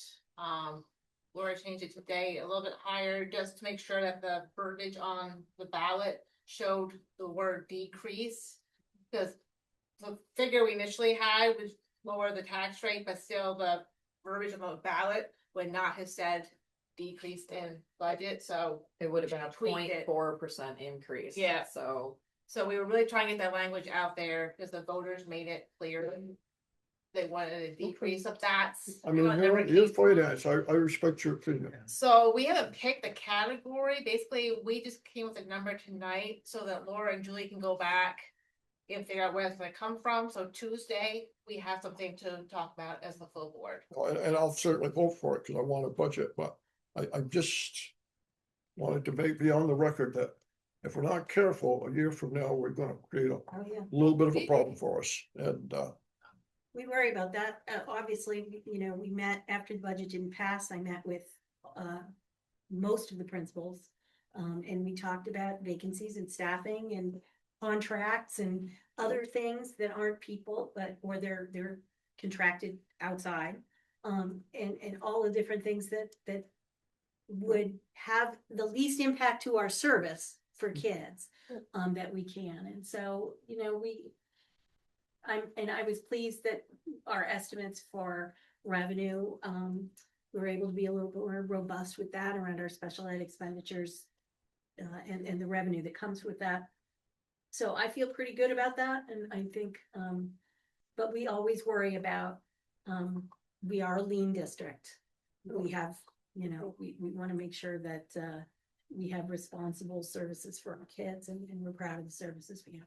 So I appreciate that. keep the nurse's position. We didn't talk about Yeah. specific, We just kind of give a number for Laura to work with. Peter, you had Because I don't something? wanna, we're on such a positive route with the school district that, we talked about a position. And I think we felt there was a needed staff increase. And once we make those decisions, I don't like to undo them. Because people, there probably were 100 people affiliated with the school district that didn't vote. Well, I also think, that as we move forward with announced retirements Yeah. and contracts coming back, that's one of our next things we want to ask you. But contracts returning, that also helps inform the most appropriate places for that. Okay, thank you. Peter, you had something? I think you guys did a nice job. I think that the important thing is what it says on the ballot, right? And we have to show that we're doing a reduction, that we're giving our best effort to listen to the voters, and showing that we are decreasing it, because even if their taxes go down and we don't show a decrease, they're gonna think that we didn't do anything. Right, so I think I like what you guys did. I think it's a strong message, and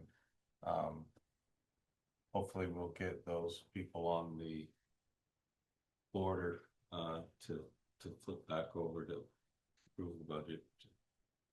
Pierrette, you had your hand up? Yes, well, I guess I want to echo what Peter's saying, but the biggest piece I wanted to address was, I certainly agree with Don that I want to cut as little as possible, but at the same time, I think we really do have to show that we have tried to hear the voters, and I don't want to go out a third time. I think we need to do something that shows that we heard the voters, and yet we're also reducing the tax rate, and it shows a decrease. And I think all that's very important because I don't want to go forward, cut so little that the voters don't feel that we did enough, and we get it voted down a second time. I think that would be really disastrous. And so I think it's important. I think this is a good number, and I think it's important that we move forward with that. I just want to say, and this is my personal opinion, this is not a board reflection. I think it's unfortunate that there is misinformation that goes around our community about what is in our budget and the attention that's given to, you know, not always understanding the difference between the impact that is having statewide and what we're doing. We have one of the leanest budgets out there. We're performing continually above a lot of the state averages, and I think that there was a lot of voters that went out to just vote no, regardless of what was in the budget. And I think it's going to be really important this time that we really focus on who wants to support education and kids. I think the point to make in terms of sending a message to Montpelier did not work because all our neighbors, they all voted and passed their budget. And so that CLA effect is going to happen regardless. We could take off another $1 million and we're still going to have just impact to our servicing, and then we're not going to have the impact that they want because it's controlled at the state level. So I really hope that, you know, we take seriously some of that like misinformation that goes out in terms of what is in our budget, you know, what are the numbers that we're using, because if for some reason this doesn't pass, it's only passing because more people who will never support the budget are showing up. And all we're going to do if we keep going out is just cutting into servicing for our kids, and it won't help. It won't help the property taxes. So I just think it's really important to say that I was down in Montpelier today. Some sort of a change is coming. Right. And if you really want to affect change, you need to reach out to your legislators about that. Right. It's using the budget as a method for communicating that is actually just going to harm our students. So I just wanted to say that. It's like like we've been saying all along, right? The seems like the more rural districts and school budgets that are tighter are the ones that are going down, and the ones that, you know, even, you know, to the south of us, bigger districts have bigger increases and they pass in Chittenden County. And it's like, so overall, like school education is going up, and, you know, we have a conservative district that sees the only way, you know, to lower it, and really they have no control over it because all the other schools are passing their budgets. And I think there was the message that went out, and the years that we struggled to pass budgets, you know, when there's a message that's saying maybe don't vote for budgets, we tend to not pass budgets. And when it's quiet, we tend to be okay. So that happened again.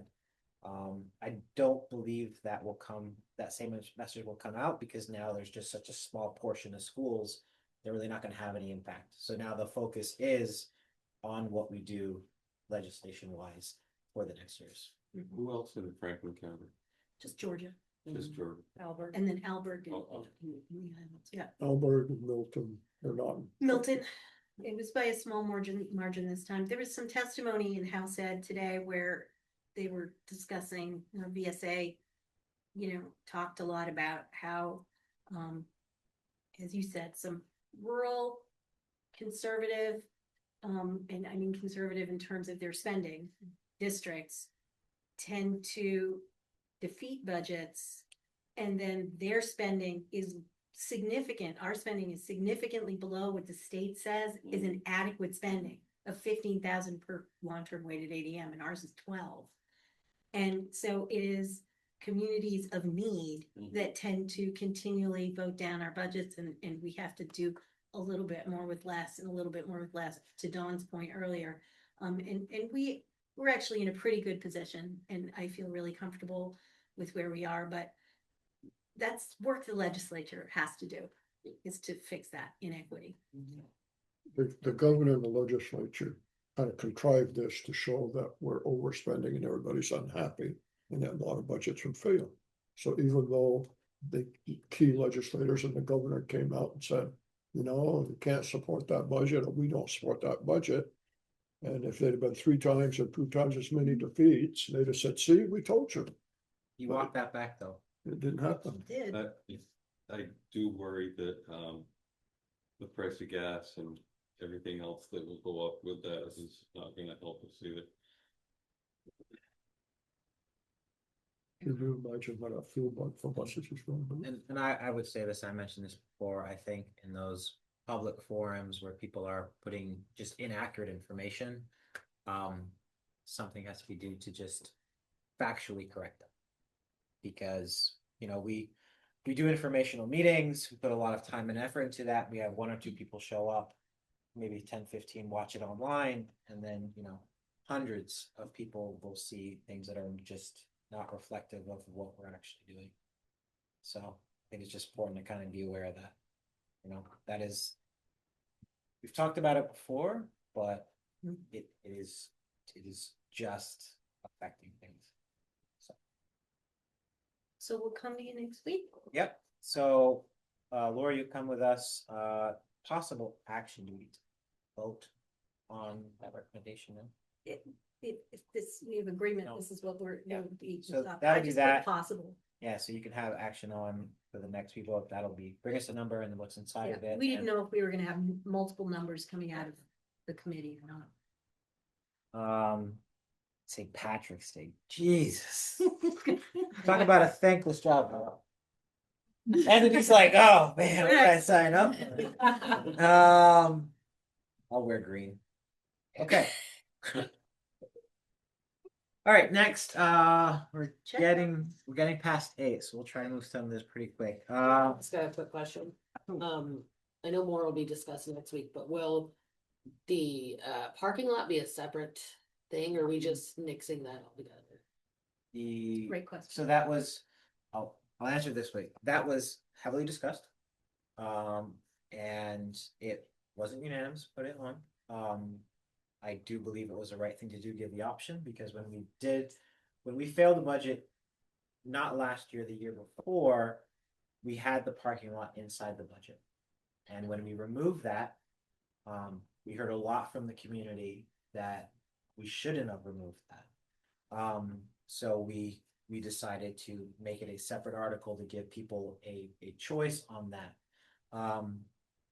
And so it not passing, I don't believe it would be prudent to put that back out, given there was a lack of support for both. I don't believe it was the factor that I don't think the budget was going to pass, period, the moment the governor put that statement out. I emailed the board and I said, this came out. I said, it's not looking good, which is too bad. And I will say it is too bad that it didn't pass, because we don't know, like, funds for facilities is, they don't really address that in how they're going to fix future funding. No. And I think that is long-term a missed opportunity for the community to actually have a direct say in improving facilities, because they tend to outlast everything. And one thing that this district did exceedingly well is when we had ESSER funds, we put them into facilities, right? We expanded Franklin, did a lot of projects that, you know, because that narrative goes around, that you hired all these positions, and it was on the radio this morning. I actually saw that legislator today, that, you know, you had all these positions that were hired during ESSER funds, and ESSER funds go away and you still have the positions. We didn't do that, put it to facilities. So fortunately, I think we kind of, that has passed for now, and we'll pass. ESSER is ESSR. Yeah, those are the COVID funds. Did the parking lot get a few more votes than the budget? It did. It did. Not significantly. Yeah, and I was kind of hoping the parking lot would just pass and we'd have to go back out with the budget, at least. Because that's, yeah, new lights and all that, and new units.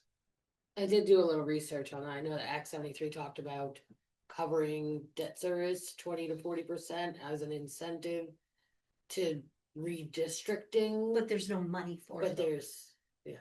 Okay. And that's Yeah. all just hypothetical. Same with at this PCBs. point. So, unfortunately, I think, I don't think it'd be prudent to try to put that back on. Yeah. Even though if it was up to me, I suppose you could put it back on, but. Any other questions on that? All right, okay, check warrants. Do you have them? I do. Okay, for the month of February, accounts payable in the amount of $1,030,813.96. Payroll checks, $41,149.41. Payroll other, $2,022,939.09. And payroll deductions, $690,274.20. For a total of $3,785,176.66. What comes under other? The other disbursements is direct deposits and federal and state taxes. You're welcome. Can I get Notes in them? there. I Oh. appreciate those. I wasn't trying to trick you. I just figured that. Any smaller, I would need to get my readers out. Can I get a motion to approve the check warrants as read? I'll make that motion. Stephanie, second. 1 second. All in favor of approving the check warrants, please say aye. Aye. Motion passes 8-0. Next we have the trust account CD reinvestment We tabled it. tabled. Issuance of teacher contract. So we just wanted to double check with the board, we put action here. But we typically would be moving forward with teacher contracts in the next week or so. And what our timeline is pretty aggressive, but it's competitive with the region. We want to have teacher contracts plus any extensions that they get automatically back before the April break, so that we're able to really plan for and staff our teachers. And that's why, one reason why, you know, if we don't issue that and we're able to delay it a little bit, which would not be able to just delay it for a long time because of the master agreement. But we tend to lose a lot of teachers because of uncertainty, and then it puts the districts in a bad circumstance before. So our hope is to get a motion from the board to approve us to move forward with our typical timeline, knowing that we will use attrition as we do, meaning those vacancies of people who are not returning to I'll move that do motion. the budget.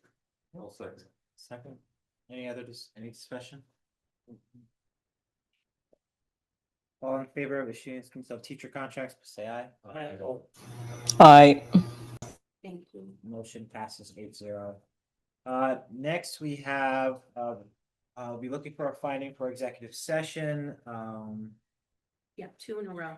2 in a row. So we have provision license contracts, requirement waiver, and possible finding for executive session as premature knowledge will put one or more parties at substantial disadvantage.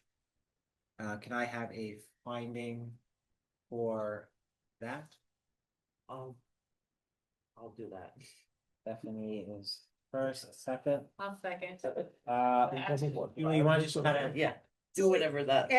In our master agreement, we have provisional teacher language, and when they get issued a contract, and if we want to waive that because they are substantially close to receiving their license, the board at the superintendent's recommendation can do that. So since we're talking about individual employees and their license, we do that in executive session. that's why we go into executive session. And we talk about it, and then afterwards we come out, we say this is our finding, and that it's on camera. All in favor of the finding for that, please say aye. Aye. All right, so the finding passes 8-0, and we will be inviting in Julian Barney. Next, we have a finding for the teacher leave requests. Same verbiage, premature knowledge may put one or more parties at substantial disadvantage. Can I have a motion for the finding? I'll make the motion. Elaine, I'll second. Stephanie. All in favor of the finding for teacher leave request, please say aye. Aye. Motion passes 8-0, and we will be inviting in also superintendent and Bonnie. Okay. Next, we have future agenda items. We have alternative education, budget, new phys ed New standards. Yep. So the special meeting will just be for the budget. Do you want to put some of those on there, or? Do we want to cancel the 24th, have a Yes. special meeting? I assumed that, but I Yes. wanted to clarify. And so we would have had an alternative ed presentation from Tanny Hayes on the 24th, so we can move that to the 17th. I think she's got it completed. I'll check with her first before I, commit her, but it Okay. should probably be fine. If not, we'll reschedule. Where was the meeting on the It's 24th? going to be in Franklin. We do that on the 17th. Okay. Shop probably talking to Joe's.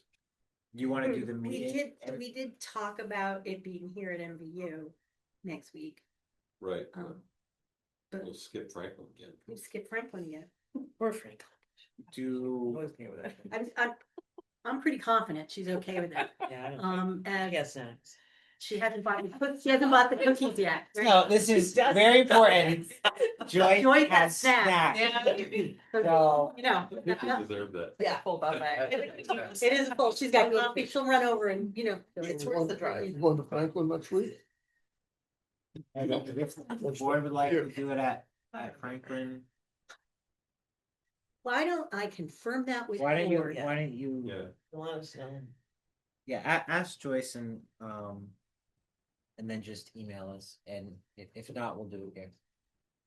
And then Fair enough. can you put the letter to read for the Highgate application on there?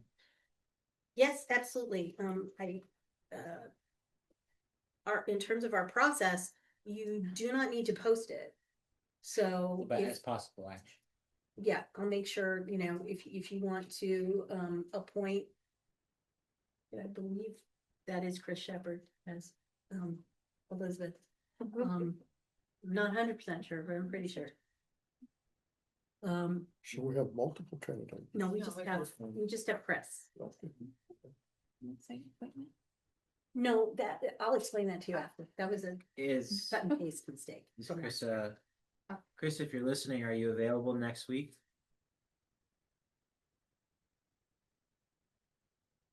May not be. Just No, put- I could be completely wrong. So, That's why it's. No, it's back. It is that, yes. all right, just put it as possible action and we'll correspond in the meantime, Julie. We Absolutely. can always change it. Okay, so our next meeting is Tuesday, March 17th. Right now we have it at MVU unless otherwise notified that it will be at Franklin. Yep. Okay. All right, looking for a motion for executive session. I'll make the motion. Second, Second. all in favor of moving to the executive session, say aye. Aye. Aye.